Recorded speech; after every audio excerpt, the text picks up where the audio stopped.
arguably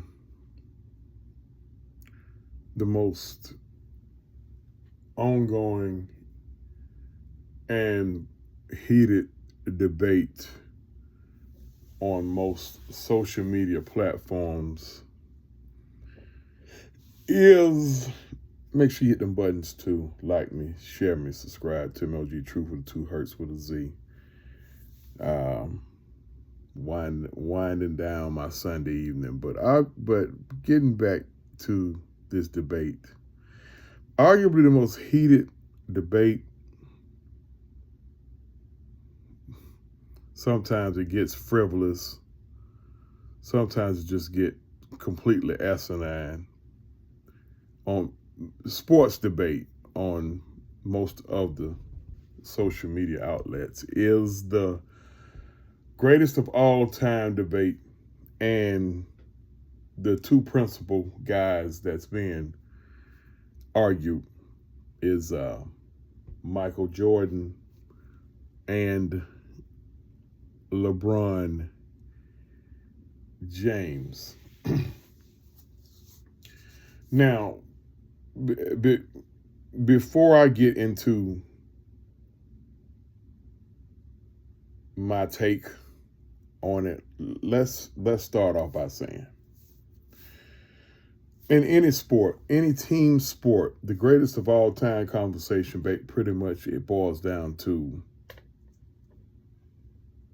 an opinion. It's really technically no wrong answer. You know, it's a lot of guys can make claims for being the greatest of all time in not only basketball, baseball, football, soccer. Uh, you know, it's just all about how you view it. Now, a lot of times when debates get to the point to where you can't come to a conclusion, whenever opinions clash, always refer to the facts or what's factual.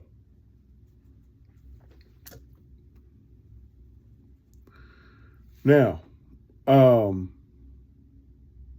when it comes to the greatest of all time conversation, first of all, just the mere fact that it's only centered around two people is ultimate disrespect to at least two, maybe three or four other guys. A lot of us who feverishly argue Michael Jordan and LeBron James are totally disregarding Kobe Bryant, Kareem Abdul-Jabbar, Wilt Chamberlain.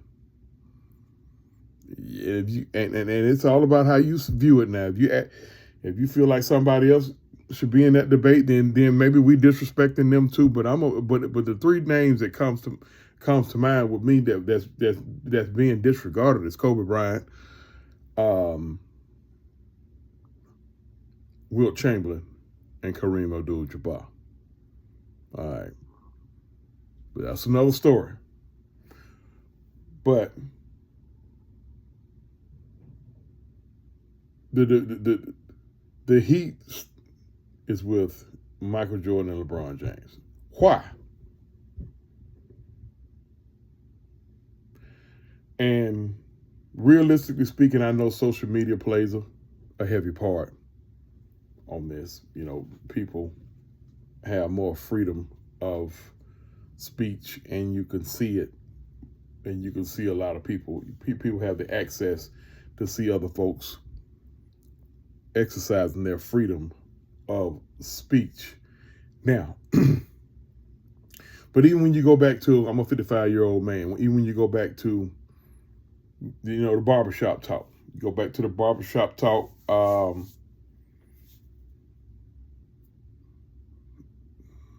because we all been getting our haircut for years, 40 plus years. The GOAT conversation, even in the barbershop talk days, it hadn't become an issue until like the last 5 to 7 years, maybe 10 years. And I don't understand why, because I break the NBA down into 4 eras. You have 4 major eras. This is not disregarding. If I don't name any, if hey whoever, if I don't name your guy on here, I'm just breaking it down. You had the Wilt Chamberlain era. In his era, you had greats like Pettit, Cousy, Russell, um, uh, Thurman, JoJo White, um, Easy Ed McCauley, um, early Pearl Monroe, them type guys. Willis Reed. Then you had the Kareem era. The Kareem era, you had Havlicek and Oscar Robertson and Dr. J and early Magic and Bird, and then you had the Jordan era. Jordan, you had probably the most. Jordan probably had the biggest crew of heavyweights in his era. It's just my opinion. You had the second half of Magic and Bird and Isaiah and Dominique and Reggie Miller and Karl Malone and John Stockton and Charles Barkley and Dennis Rodman and early Shaq. I may be leaving off a couple of guys. Ewing, David Robinson. Then you had the LeBron era. Now, in between LeBron and Michael is mostly the Kobe era. So that'll be a 5th era that I mentioned, because Kobe was late Michael, early.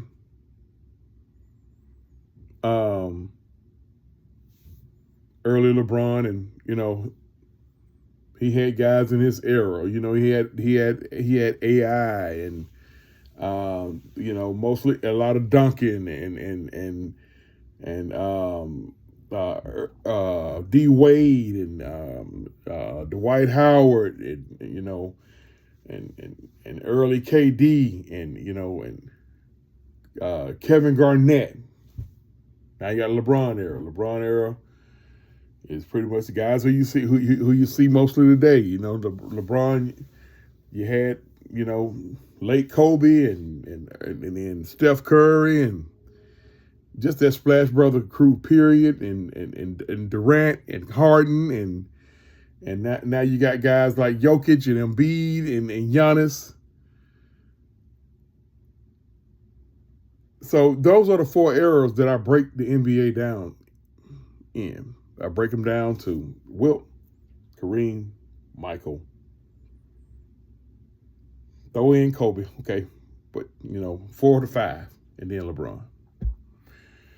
Now let's get to the debate.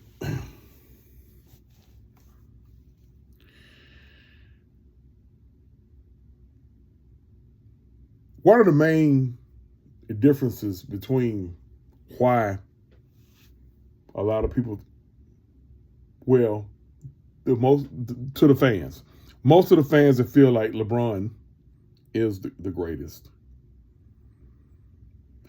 99% of them are actually fans of LeBron James.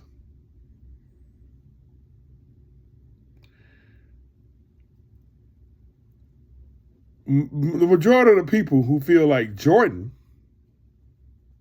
is the greatest,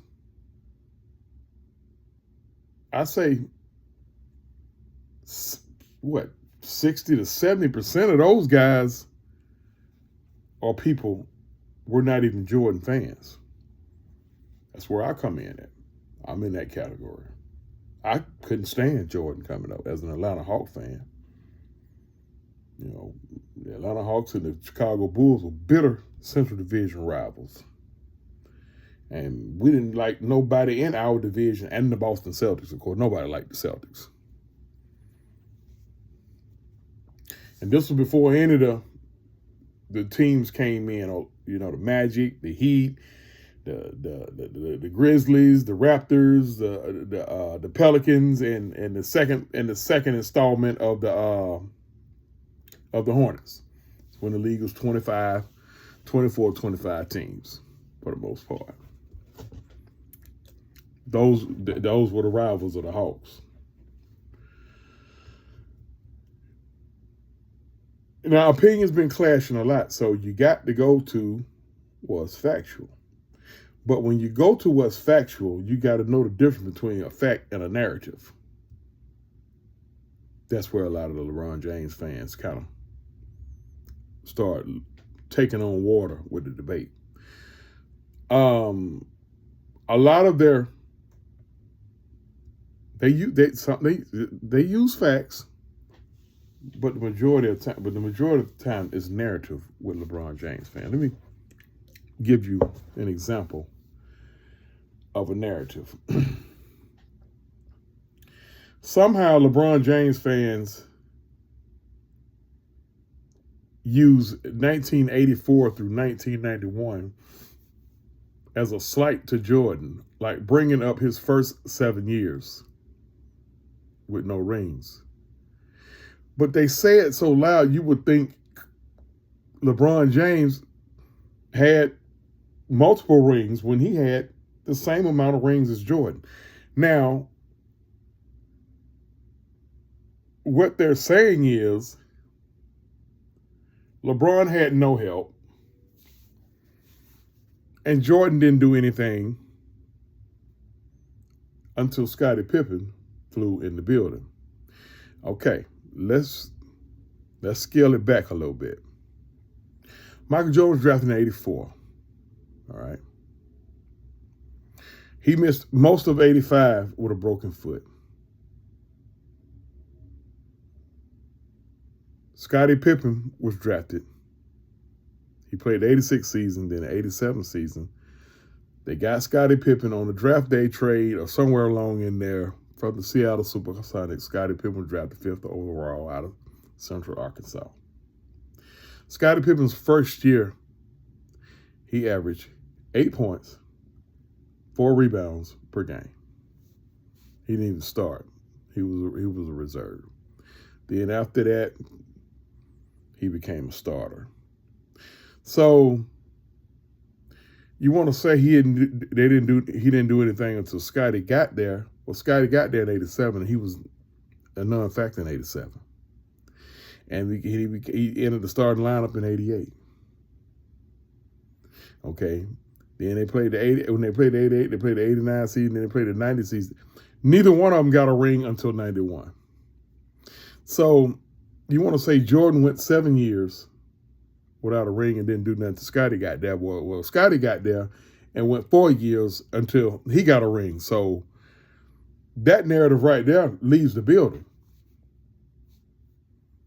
You can kill that narrative because neither one of them got a ring until Phil Jackson flew into town.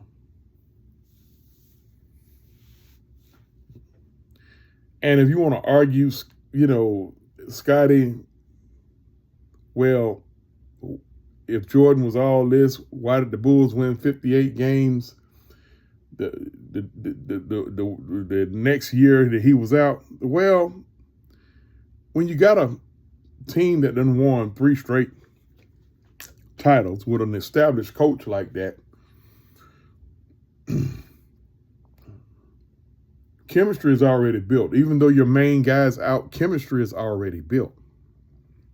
So yes, of course, they won 58 games. But here's what a lot of people leave out.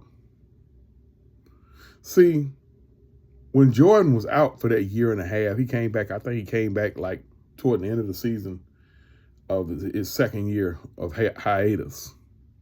Because everybody remember the baseball tryout That's all it was. He was horrible at baseball.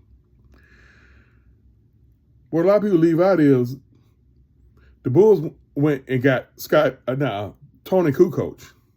And Tony Kukoc became the primary scorer. See, people leave that out. So now he went from being Jordan's sidekick. Now, a guy who, if he's the primary reason why Jordan getting rings, when Jordan goes out, he don't supposed to be the sidekick no more. He's supposed to be the main guy, but he turned out to be not only Jordan's sidekick, but Tony Kukoc's sidekick as well. And then when Jordan came back, he was Jordan and Tony Kukoc's sidekick for the second three-peat.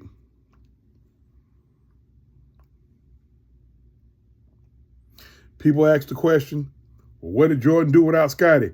And I'll flip that and say, what did Scottie do without Jordan? Because when they both left the Bulls, neither one of them did anything. But Scottie had the better situation. He went to a loaded Portland team. No, he went to Houston. Then he went to went to a loaded team with Houston. He had Barkley with him. Then he went to a loaded team in Portland where he had Rasheed Wallace, Steve Smith, Bonzi Wells with him. And they blew a 3-1 lead to the Lakers and was up 18 going into quarter 4 of Game 7. Okay, off of Scottie Pippen. Just wanted to dispel those narratives. Now, the opinions are still clashing. So now you have to go to the accomplishments. LeBron James fans. LeBron James got 4 rings. That's a hell of an accomplishment. But he has 6 losses in the finals. 10 finals appearances is a major accomplishment. And I think he went to 8 straight. You can't take that away from him. Those are the facts.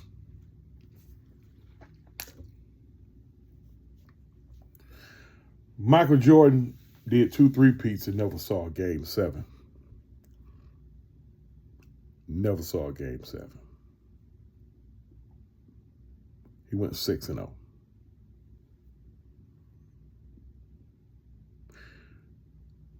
Michael Jordan was voted the greatest athlete in 100 years. He was ahead of guys like Babe Ruth, Muhammad Ali, just to name 2 of them. He was voted the greatest athlete in 100 years. So now I'm being told that the greatest athlete in 100 years is the second best basketball player.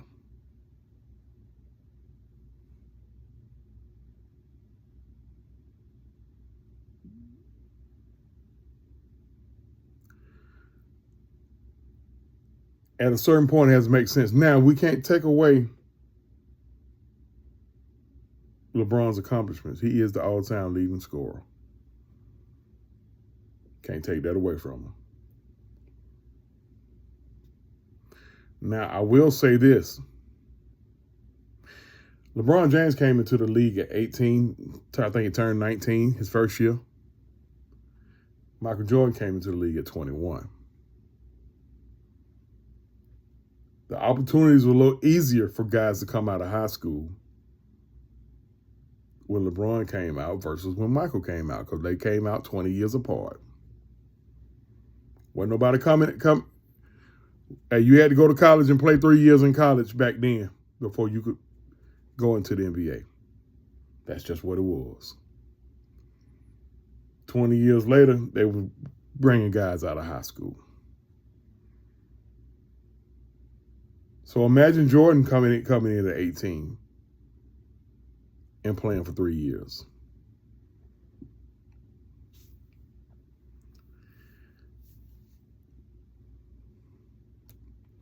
Jordan missed a whole year, almost with a broken foot. He also missed 2 years. I honestly think he was low-key suspended, but he was so untouchable that they just couldn't come to grips with saying that's what it was.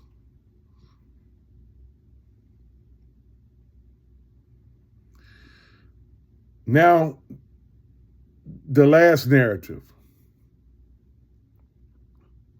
These guys are far more superior now because they more skilled and athletic. The athletic part, you get no argument. But I take issue with the more skilled because I don't see many skills. And the guys who are so-called the most skilled guys these days are guys that move damn near in slow motion. Jokic, Luka, Embiid. Those guys move in slow motion damn near. Kyrie is not the most. Kyrie Irving, he's not the most athletic guy. So you telling me that there was no skill with the guys back then? Yeah, I know. Guys, you had a few clumsy guys back in them days. Yeah, mostly role play. You had a lot of guys that knew their roles. Back in them days, centers and power forwards weren't running out to the 3-point line because that was what they was taught to do. They was taught to play near or in the paint. The 3-point shot wasn't prevalent back then, but people act like Jordan couldn't make threes.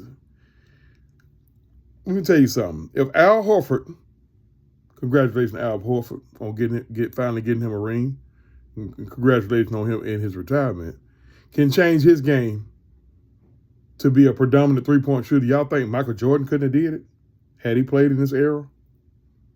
Come on now.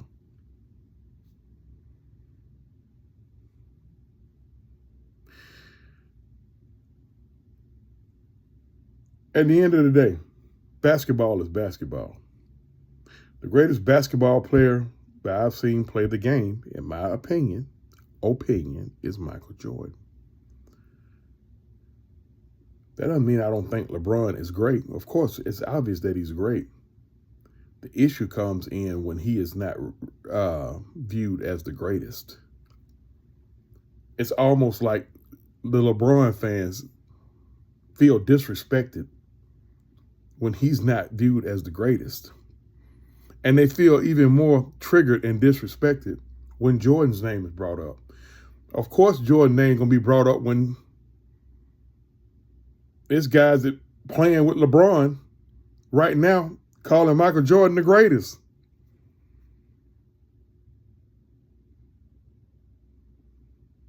Y'all ain't cussing him out. D. Wade said he's the greatest. Scottie Pippen said he's the greatest. It's a few other guys that said he's the greatest. Kobe said he was the greatest. These are guys who actually played with him, and most of these guys I mentioned played against and with both of them. Allen Iverson, who was part of that Kobe era, and part of the LeBron era, and part of Allen Iverson might be the one guy not named Vince Carter that played against Kobe, Michael, and LeBron. And he's saying it's Michael.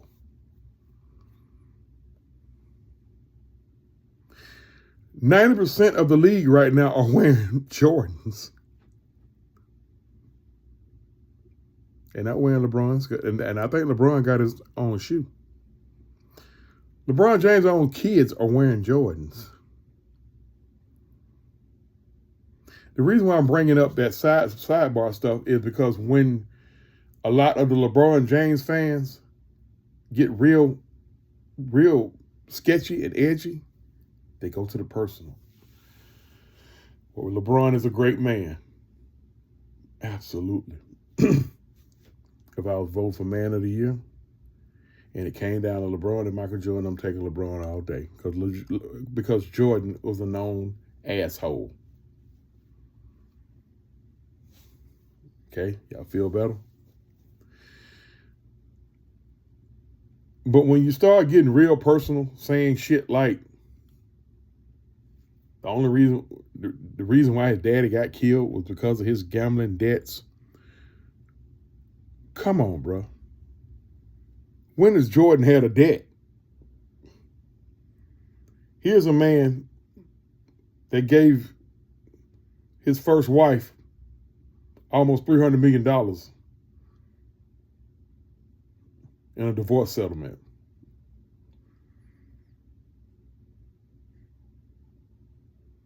Michael Jordan's daddy was murdered by two clowns. They just free picked somebody with a Lexus. It turned out to be Michael Jordan's daddy. So you can kill that narrative.